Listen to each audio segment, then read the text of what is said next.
ለይለቱል ቀድሪ ኸይሩን ሚን አልፊ ሸህር ብሏል አላህ ተባረከ ወተዓላ። ለይለቱል ቀድር ከአንድ ሺህ ወር ትበልጣለች ብሏል። ይህ ማለት ሱሐቦች እንደፈሰሩት በለይለቱል ቀድር ምሽት የሚሰራ መልካም ሥራ ለይለቱል ቀድር በሌለበት አንድ ሺህ ወር ከሚሰራ መልካም ሥራ ይሻላል ማለት ነው ተብሏል። አንድ ሺህ ወር ማለት 83 ዓመት አካባቢ ነው። ይህ ማለት ምን ማለት ነው? አላህ ተባረከ ወተዓላ ወፍቆት የውስጡን ፍላጎት ጉጉቱን ጥረቱን አይቶ አግርቶለት ለይለቱል ቀድርን የታደለ በለይለቱል ቀድር ምሽት የሚሰገድ አንድ ረካ ሶላት በሌላ ጊዜ ለይለቱል ቀድር በሌለበት 83 ዓመት ከሚሰገድ ሶላት ይበልጣል ማለት ነው። ليس من يقطع طرقا بطلا إنما من يتقي بسم الله الرحمن الرحيم يا الله باروچوي الله ያዛችሁን በመታዘዝ የከለከላችሁን በመከልከል ሁሌም በሁሉም ጉዳይ ላይ በሁሉም ቦታ ላይ የሚገባውን ፍራቻ ፍሩት። ለአኺራችሁ ስንቅ ያዙ። ከስንቆች ሁሉ በላጭ ስንቅ አላህን መፍራትን። ዱንያ ላይ አላህን ተባረከ ወተዓላ የፈራ ሰው አላህ አኺራውን ያስተካክለለታል። ዱንያ ላይ አላህን መፍራት የተወሰው ዱንያውም አኺራውም ይበላሽበታል። አላህ ተባረከ ወተዓላ በበርካታ የቁርአን አንቀጾች እንድንፈራው መክሮናል፣ አዞናል። እሱን በመፍራት የሚገኙ የዱንያ የአኺራ ጥቅሞችን ነግሮናል። እሱን መፍራት በመተው የሚደርሱብን የዱንያ የአኺራ ጉዳቶችን ነግሮናል። በዱንያም ይሁን በአኺራ የሚገኝ መልካም ነገር ሁሉ ሰበቡ መነሻው አላህን መፍራት ነው። በዱንያም ይሁን በአኺራ የሚደርስ ችግር አደጋ ሁሉ መነሻው ዋና መነሻና ሰበቡ አላህን መፍራት መተው ነው። የአላህ ባሮች ሆይ ትናንት ረመዳንን በጉጉት ስንጠብቅ እንዳልነበረው ዛሬ ረመዳንን ለመሰናበት እየተዘጋጀን ነው። ዱንያ እንደዚህ ነው። ሳናስበው ቀናቶች፣ ሳምንቶች፣ ወሮች፣ ዓመቶች የተፈራረቁብን አንድ ቀን እኛ ራሳችን አልቀን ከዱንያ እንወጣለን። በበቂ መልኩ ወዳልተዘጋጀንለት አኺራ እንሄዳለን። የቀንና ሌሊት መፈራረቅ መተካካት አእምሮ ላለው በሙሉ መማሪያ ነው። ፀሐይ ጠዋት ወጥታ ምሽት ጠልቃ አንድ ቀን እንደምንሸኘ ሁሉ የኛ ዕድሜም በዚህ መልኩ እየተጠቀለለ አንድ ቀን ወደ አኺራ መሸኘታችን አይቀርም። ረመዳን ገብቶ ወደ መገባደድ እንደደረሰው ሁሉ ምንም ሳናስበው ዕድሜያችን እያለቀ ነው። ወራትን ዓመታትን ያስቆጠረን 60፣ 70፣ 80 ዓመት ልንኖር ብንችል የምንኖረው ይሄን ያክል ዕድሜ ቢሆን ከዛ በኋላ ያለው ሞት ነው። ከሞት በኋላ ሌላ ህይወት ነው ያለው። የረመዳን ፈጥኖ ማለቅ ልብ አላልነውም እንጂ ዕድሜያችን በዚህ መልኩ የሮጥ እንደሆነ ሊያስተምረን ይገባል። ረመዳንን አድርሶ እስከ ዛሬ ድረስ ያሉ ወርቃማ ቀኖችን ለመጾም የምንችለውን ኸይር ሥራ ለመስራት ያበቃንን አላህን ተባረከ ወተዓላ ልናመሰግነው፣ የተቀሩ ቀናቶችን ከመቼውም በተሻለ መልኩ አላህ በሚወደው ሁኔታ ራሱን ለማዳን ጥረት በሚያደርግ ሰው ስሜት፣ ፍላጎት፣ ጉጉት ልናሳልፋቸው ይገባል። አላህ ዘንድ ተባረከ ወተዓላ ነገሮች የሚታዩት በፍጻሜያቸው ነው። ጅምር ላይ ሁሉም ሊሞክር ይችላል። ከመንገደኞች ጋር ከጎበዞች ጋር ጉዞ ሊጀምር ይችላል። እስከ መጨረሻ የሚጓዝ ዓላማ ያለው ሰው፣ በሳል ሰው፣ ኃላፊነት የሚሰማው ሰው። ረመዳንን ጀምረን እስከ ዛሬ መድረስ ትልቅ ነገር ነው፣ እንደ አቅማችን ኸይር ሥራ መስራት። ነገር ግን ነገሮች የሚታዩት በፍጻሜ ነውና የረመዳንን አሸኛኘት ልናሳምር ይገባን። አቀባበሉን እንዳሳምር ነው ሁሉ የተቀሩ 3 ወይም 4 ቀናት አላህ ዘንድ ተባረከ ወተዓላ ትልልቅ ድልቦች ያሉባቸው ቀኖች ናቸው። በተለይ ነቢዩ ዓለይሂ ሰላቱ ወሰላም አሽረል አዋኺር ላይ ለይለቱል ቀድርን እንድንፈልግ እንድንጠባበቅ አዘውና። ከአሽረል አዋኺር ውስጥ አብዛኞቹ የእስላም ሊቃውንት ዘንድ ለይለቱል ቀድር ይሆናል ተብሎ የሚጠበቀው 27ኛው ሌሊት ላይ ነው።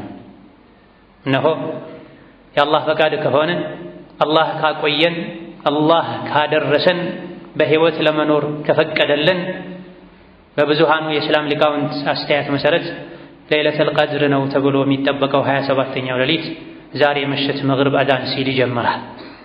እስከ ፈጅር ይቀጥላል። ባለፉት ቀናቶች የሰነፈ ያጎደለ የተዘናጋ የዛሬዋን ሌሊት በንቃት በጥረት በትግል ካሳለፈ አላህ ተባረከ ወተዓላ ያለፈውን ይክሰዋል። ለይለቱል ቀድሪ ኸይሩን ሚን አልፊ ሻህር ብሏል አላህ ተባረከ ወተዓላ። ለይለቱል ቀድር ከአንድ ሺህ ወር ትበልጣለች ብሏል። ይህ ማለት ሱሐቦች እንደፈሰሩት በለይለቱል ቀድር ምሽት የሚሰራ መልካም ሥራ ለይለቱል ቀድር በሌለበት 1000 ወር ከሚሰራ መልካም ሥራ ይሻላል ማለት ነው ተብሏል። 1000 ወር ማለት 83 ዓመት አካባቢ ነው። ይህ ማለት ምን ማለት ነው? አላህ ተባረከ ወተዓላ ወፍቆት የውስጡን ፍላጎት ጉጉቱን ጥረቱን አይቶ አግርቶለት ለይለቱል ቀድርን የታደለ በለይለቱል ቀድር ምሽት የሚሰገድ አንድ ረካ ሶላት በሌላ ጊዜ ለይለቱል ቀድር በሌለበት 83 ዓመት ከሚሰገድ ሶላት ይበልጣል ማለት ነው። ለለይለቱል ቀድር ተዘጋጅቶ የሚችለውን ሁሉ ጥረት አድርጎ የሰገደ የተለያዩ የምሽት ዒባዳዎችን ያደረገ ሰው አላህ ከተቀበለው አንድ ረካ ሶላት አላህ የተቀበለው ሰው በ83 ዓመት ሶላት አላህ ያባዛለታል።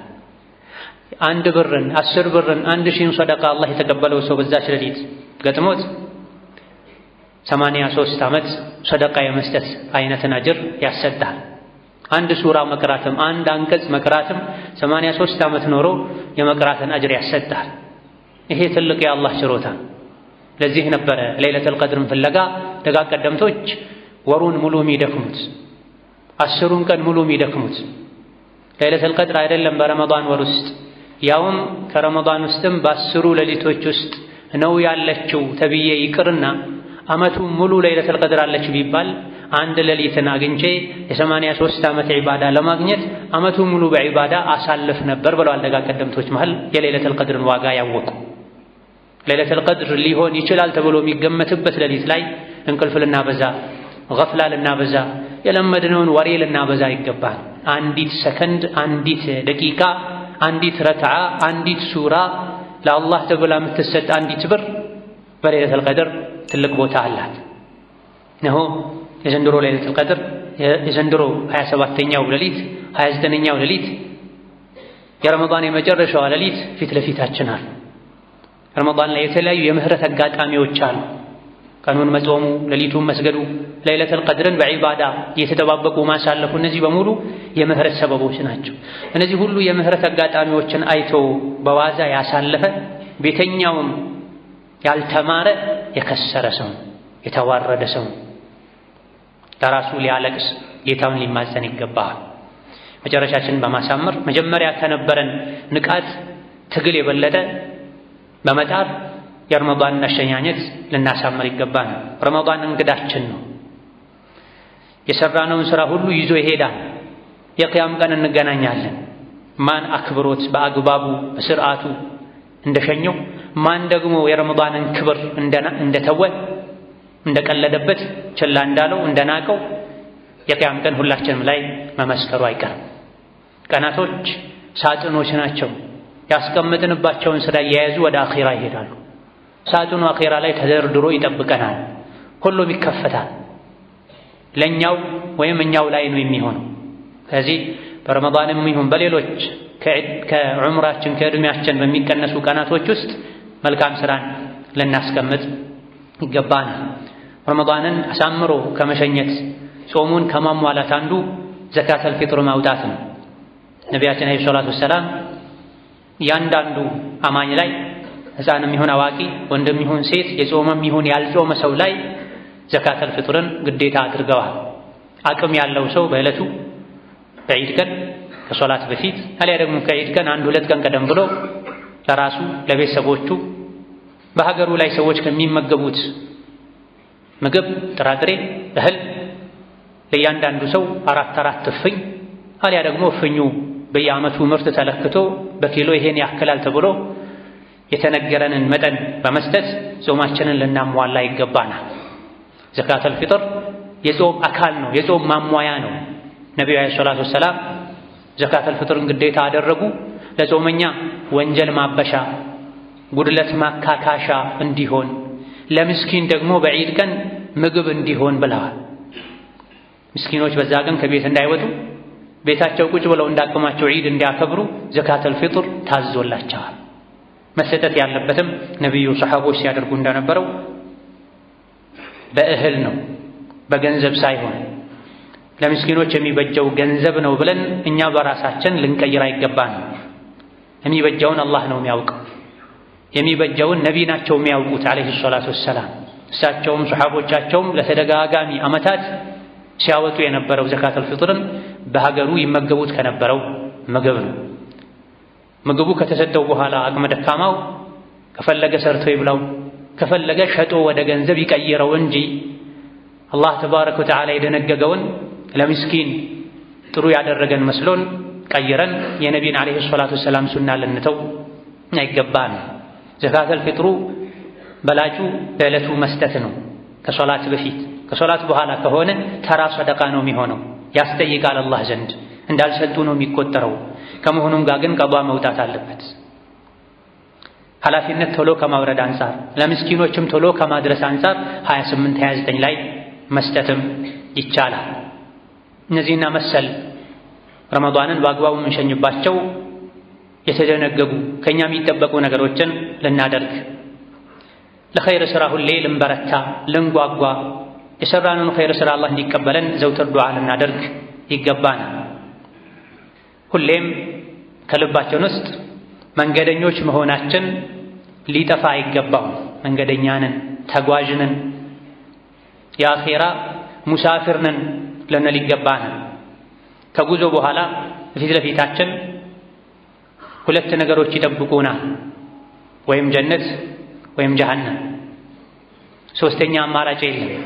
የኖርነውን ያክል ጊዜ ኖረን በዕድሜያችን ስንጓዝ ቆይተን አንድ ቀን ጉዟችን ማብቃቱ አይቀርም።